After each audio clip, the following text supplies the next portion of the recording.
Hello and welcome to Value Research Podcast. You're listening to First Page, a column written by Virendra Kumar. Ignore it all. If your investing life is like a computer game, you're doing it wrong. It should be like watching a tree grow.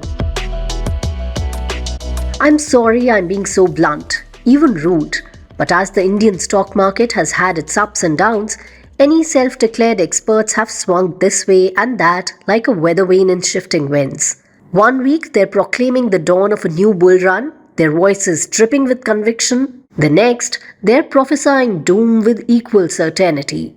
What's most remarkable is not their ability to be consistently inconsistent, but rather the unshakable confidence with which they deliver each new forecast, all the while hoping that their audiences had forgotten the previous one.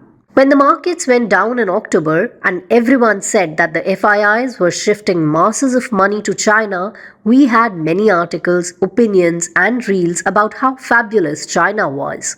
It was a reversal, and the opinions reversed too. Then, that cycle repeated itself in a matter of weeks. Somehow, investors are supposed to glean some wisdom from these flip-flops. What's particularly amusing is the arsenal of sophisticated sounding jargon these experts deploy to dress up what is essentially glorified guesswork. Somehow, these same analytical tools that explain a rally one month are used to justify a crash the next. While the business of views and clicks goes on, because that's what the business is, perhaps the most dangerous aspect of this endless parade of contradictory expertise is its effect on retail investors. Ordinary people trying to make sense of their investments are bombarded with urgent calls to action from every direction. Buy now before it's too late. No, wait, sell everything immediately. The real tragedy is that many of these small investors, lacking the luxury of treating the market as an intellectual game, end up making bad decisions based on these constantly shifting views. So what should savers do? First, recognize what to ignore. Breathless headlines about market movements, WhatsApp forwards predicting the next big thing, and most importantly, anyone claiming to know exactly where the market is headed next. These are all noise, not signals. The same goes for those endless debates about whether the Sensex will touch this milestone. It's just entertainment and not even very good entertainment. Instead, let's focus on what matters. Your financial goals, your investment horizon, and your risk tolerance. As I've always said, for investors, the first thing to understand and analyze is not investments but their own lives.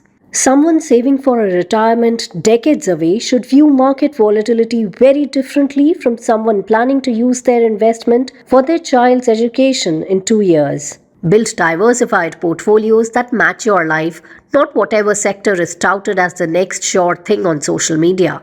Most importantly, appreciate that successful investing is boring. If your approach to investing is correct, it appears to happen for a while. Investing well is like watching a fruit tree grow in your garden. There is no particular day when anything exciting happens, yet a few years later, you get abundant produce. It's about consistent SIPs, regular rebalancing, and staying invested through market cycles. It's about treating market declines not as disasters but as opportunities to buy quality assets at better prices. The most successful retail investors I have known aren't those who traded the most or who caught every market swing. They are the ones who had a plan and stuck to it, letting the magic of compounding work in their favor while ignoring the noise. The real secret to successful investing might be knowing what not to know. Just as a healthy diet isn't about adding nutritious food to junk food, good investing isn't about layering quality analysis over market noise. It's about eliminating the noise first. The daily deluge of market commentary, the breathless breaking news, and the constant stream of hot tips are empty mental calories that cloud judgment rather than enhance it. The path to being a better investor lies in something other than consuming more information. It's in developing the wisdom to ignore most of it.